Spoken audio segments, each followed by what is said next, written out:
Hello everyone, my name is Uthris, and welcome back to another episode of Space Engineers, where we are building out a whole fleet that I'll call my own, and hopefully cover a wide breadth of different roles and utilities for ground-based operations initially, and then maybe we'll go up into space and do some ion variants of these, though I have kind of a feeling they'll be the same, just replace the air thrusters with space thrusters, and you got the same fleet. Anyways, this episode, or you know what, let's talk about last episode. Last episode, we kind of made this. This is our utility vessel. It's industrial with a grinding and welding option on the ship, and it is pretty versatile. You can, of course, have dual grind, dual weld, whatever you want to do with it. The base skeleton is there, and you can see our little winglet design consistent in this, and then also the mining vehicle in the background. If we come over here to our light scout ship, this was the first thing that we made, and you can see that it has kind of the same winglet technology as well. This being a scout ship has an ore detector and some just a light auto turret on the top for more or less running away and hopefully getting some shots at while you are doing so. Today, we're going to be expanding the offensive capabilities of our fleet and moving into more of a fighter variant of the scout ship. So it'll be a little bit bigger, a little bit bulkier, and have basically more cannons on it and more weapons, more fun. And we'll just hop into it. It's going to be a speed build, and let's just see how this thing goes. Okay, here we are, the speed build. Just like normal, we're going to be going ahead and starting with a landing gear and then moving straight into kind of propping up the initial cockpit, because again, I generally start with the cockpit kind of area first, just so that we get a little bit of a size scale to go off of, because you know, people obviously sit in there. It's a good reference point when you are laying out some of the internals. And so we're going to expand that kind of quickly down the line here. We started with a cargo container as close as possible to the cockpit, because that's kind of almost always the safest spot on the vessel, because you are in there and you are trying not to get shot. So that's kind of, you know, you're going to try and get your ship in the way before you let them kind of shoot at you. And then from there we go straight into a conveyor, large conveyor connector, and then a connector at the bottom. That way we can hook up to the landing pads eventually, because this is kind of a standard size, and we can transfer ammunition into it, we can transfer oxygen, basically anything that we really need, because this is also piped up directly to the cockpit. So it serves multiple purposes to have a decent inventory space in pretty much all of your vehicles. Here we are just testing, making sure that we have a little bit of enough lift, and also watching the vehicle get away from us and slam into the ground. And you know, testing is fun. You know, you get to see things kind of just crash and blow up, and then you realize that I didn't put any side thrusters on this thing, and it's just drifting and drifting away from you. But hey, that's just part of the game, it seems. Adding some batteries on here because I want to have the internals kind of fully fleshed out before worrying about the armor.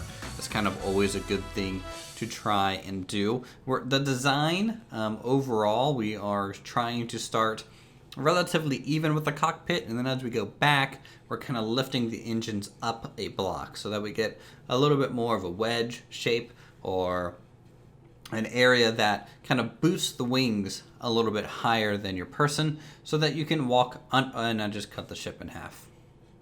I forgot that happened. Boy, watching these back sometimes, you get to see some funny stuff.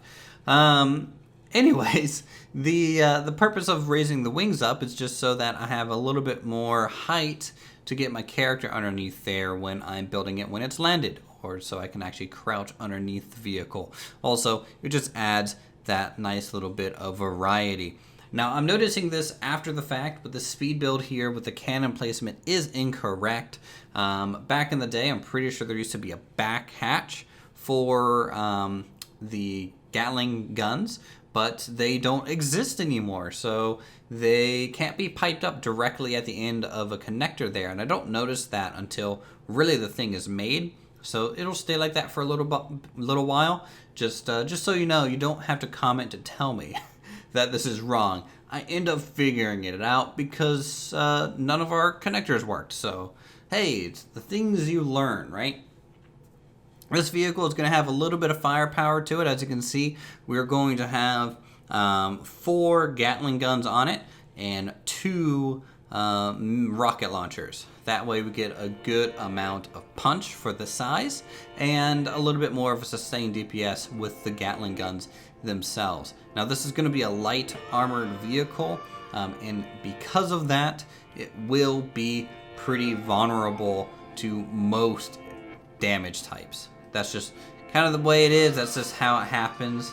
At this point, we're testing to see if 2 batteries are enough power total to kind of get all the engines going. At that point, I deleted the downward thrusters and proceeded to watch the thing drop to the ground. That was lovely to see.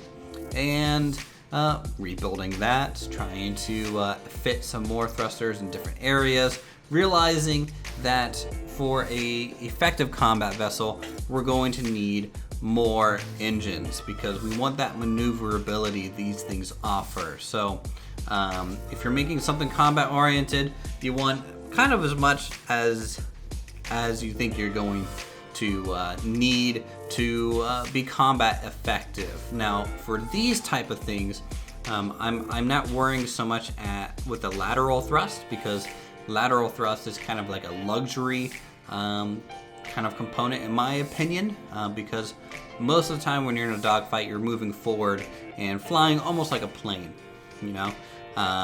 That's just the way most people kind of use these things. You can get some people that are very, very good at flying spaceships, where they'll kind of turn off inertia dampeners and start doing like spins and rotations in the air. So maybe at that point it might be a little bit more useful to have more thrust for additional control during those moments, but initially not super important. At this point, the thrusters are essentially laid out, except for the lateral one still. I never really found a good position for them yet. And as I said at the beginning, it's definitely preferable to have all your internals kind of planned out for the most part before you start working on armor. In this case, I just couldn't find a good location, so I'm gonna let the armor kind of help me come up with a good design language so that we can find a spot for those type of equipment. We're adding a little bit of a fairing, kind of a canard on the front, just to provide a little bit more of a front lift look on these, because these are technically spaceships, just with atmospheric thrusters. Of course, these things fly a little bit more like VTOL vehicles. However, long term, their plan is to have a little bit of a stubby wing on them, so that it just looks like they do have some natural lift to it. I think that is a very successful way to do this. Taking a look here, this is like a really early design. I was thinking about doing a lower wing coming up from the bottom of the vehicle, and decided against it because it would have taken too many blocks to try and wrap around the engines, and it might have looked a little too weird doing so. And the thing that I noticed when you are putting down armor plating in general in Space Engineers, if you try to fully encompass a engine bay, it doesn't look very good. You know, you can start with a shape like this, you know, something solid all the way across, just so you can kind of have it in your head that this space is going to be used. But because again, these engines are round and they don't sit flush perfectly with the armor, it can feel like there's a lot of dead space between the armor and the engine. It doesn't really make much sense. It's kind of why people use a lot of the modded engines, like the engine armor kind of set that's out there on the workshop. That's a very popular kind of workshop item, just because people want their engines to be flush, nice and smooth, you know. And I do too, but this whole series is kind of using vanilla pieces, and because of that, I have to be very picky with my build and kind of go through and try and decide other ways to come up with solutions to this. And so for me, I try to just connect it pretty much where I can, except for directly kind of over the fans or the outlets, so that we have a little bit more industrial kind of exposed engines. Sure, they're not very combat effective to do that, but it's the fun thing to do, and I like to RP a little bit when it comes to creating things.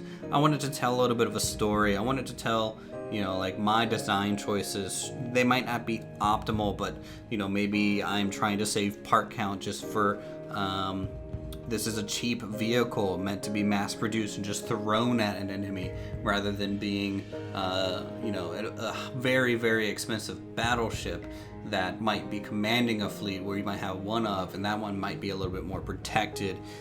Just things like that I feel really help the whole design process. And I hope this makes sense to you guys. I would be spending a lot of time telling you exactly what's going through my head while laying out all this stuff, but I don't know. It's a lot of trial and error. It's a lot of just building up hours trying to build things in this game to get that design language kind of established.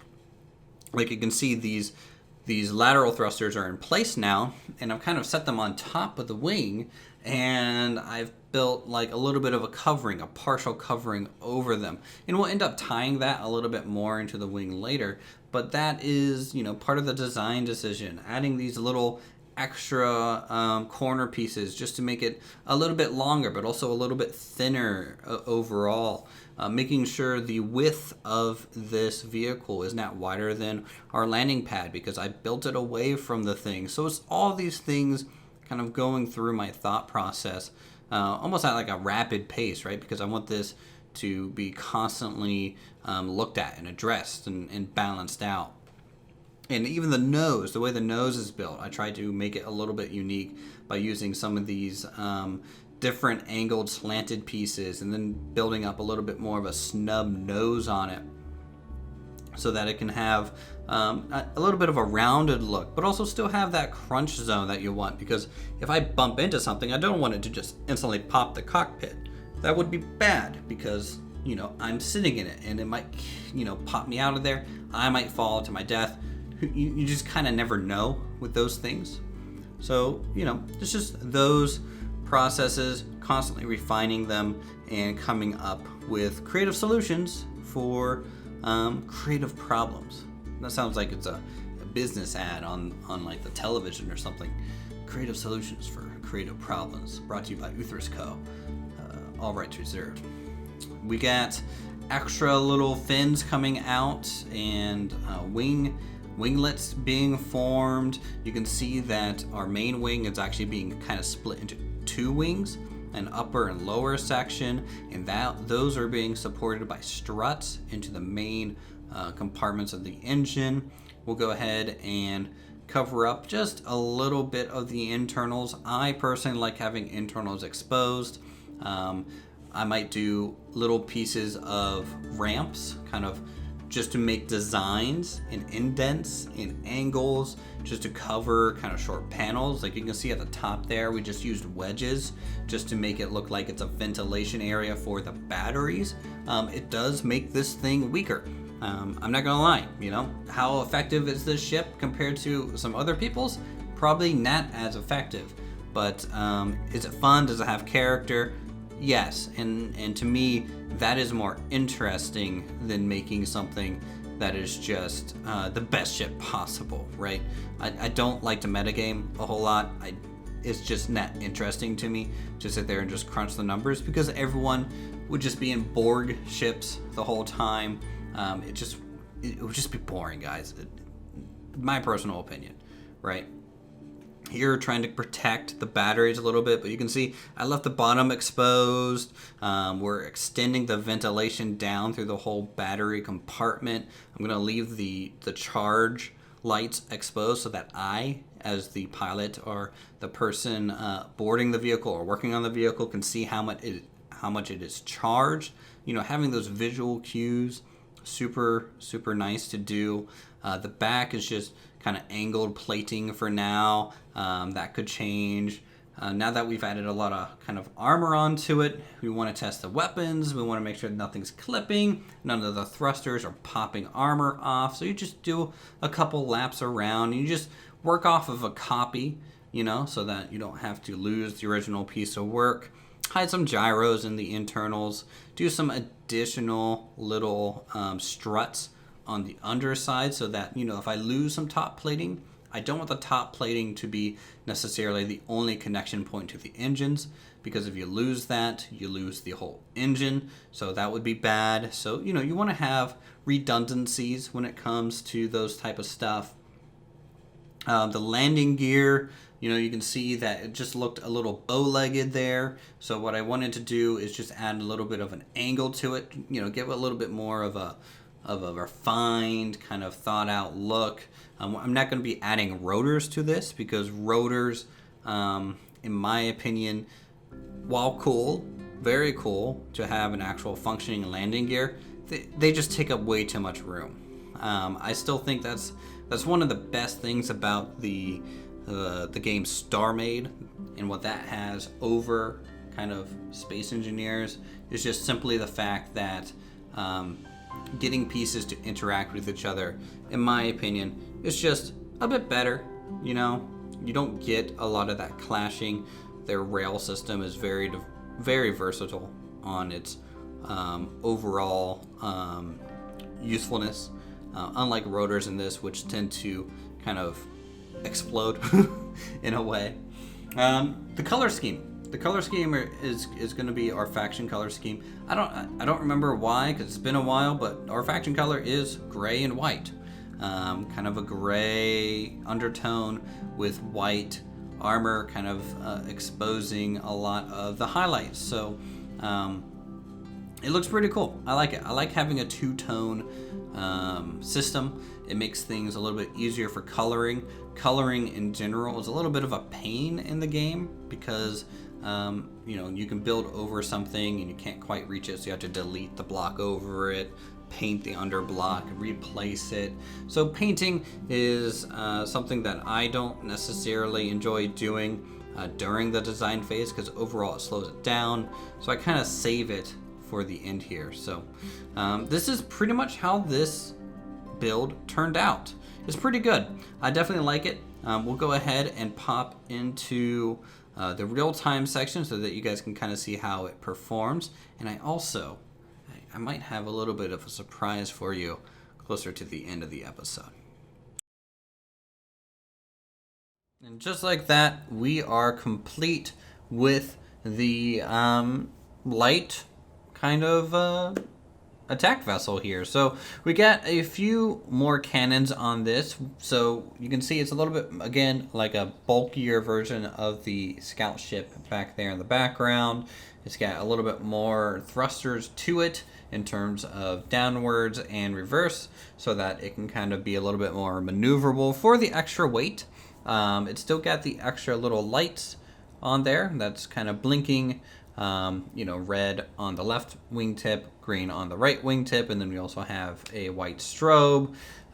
We got just normal armor plating, nothing too heavy here, and I think it turned out pretty good. I like the profile. I always enjoy having a good height on a ship. I don't like really long spindly legs when it comes to landing gear, and this one turned out pretty well. A little bit of a thinner, longer wing on the right side, or both sides technically, and also a little bit of a curved wingtip, just to give us, in theory, more control while we're doing a bit of a turn. Now, because this thing is lightly armored, it is extremely vulnerable, but again, it will pack a bit of a punch. We have 3 total Gatling guns on it. We also have rocket launcher pods on each wingtip so that we can actually have a bit of an explosive impact when we first arrive on the scene. I have a feeling the Gatling cannons are kind of the better weapon, though, because they tend to shred through small ships pretty quickly. Landing gear looks good. We got a little bit of a leg here, and it's kind of coming out at an angle just to make it look a little bit more interesting. The fins around the thrusters turned out really nice, giving us some protection, but also just a little bit more style to it.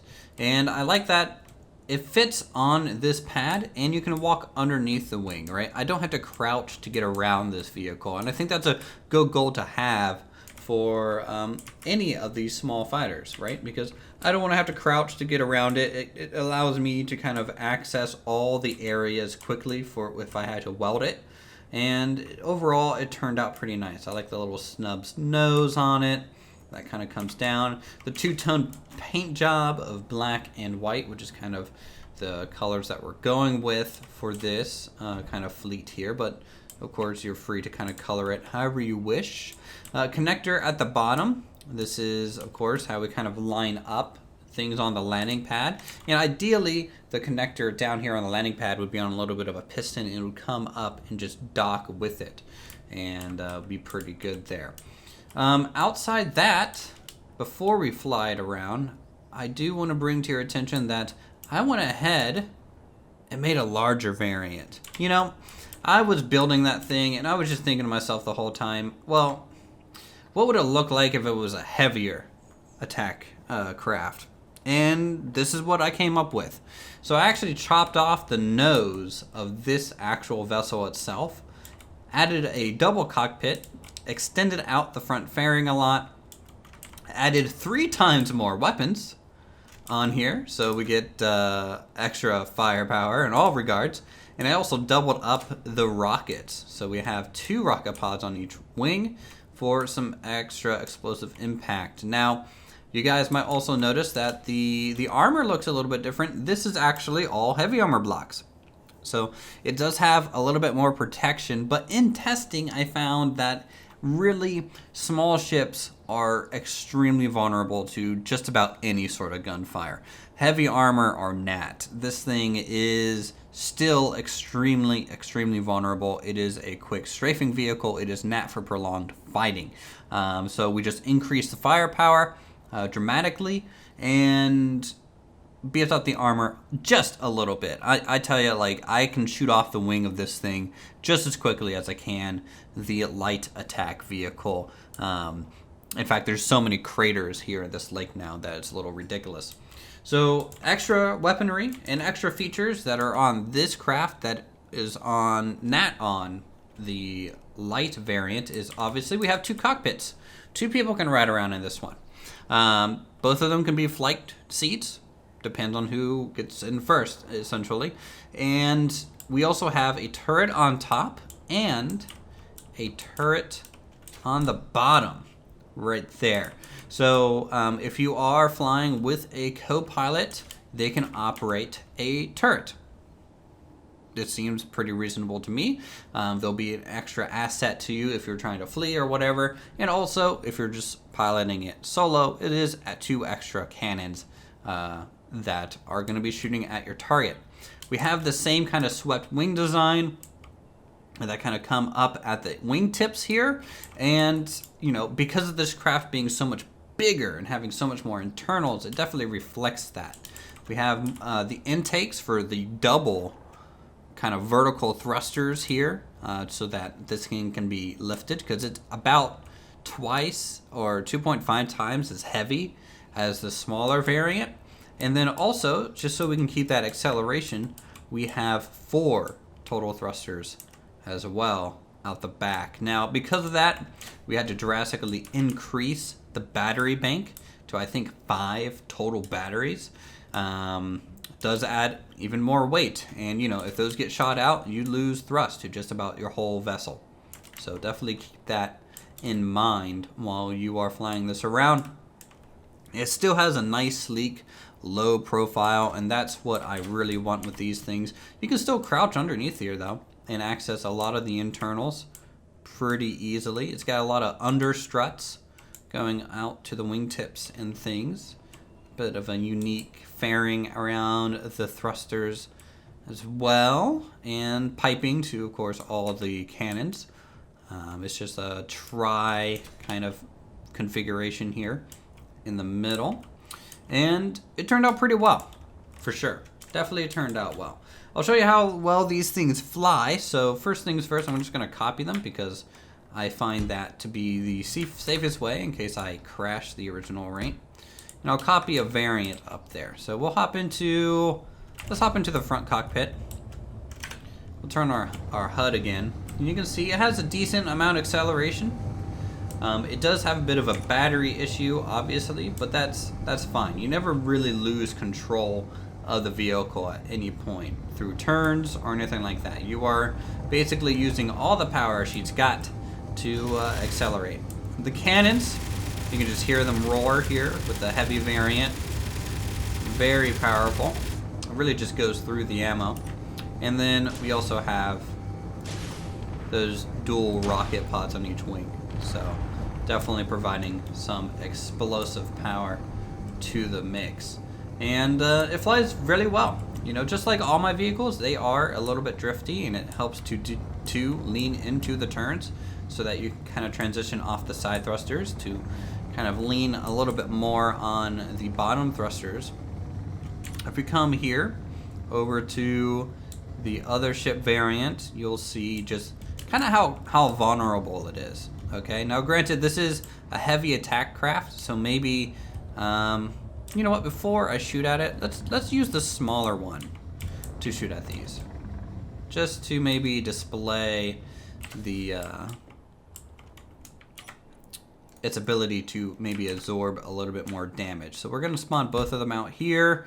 We'll also go ahead and copy. Wow, we have a lot of antennas over here in this area. We're going to go ahead and copy a couple of the smaller variants so we can compare these two. You can also see all my testing ground of testing weaponry and stuff. These vehicles probably won't be able to really assault a large grid ship very well. They'll be really relying on their heavy weaponry.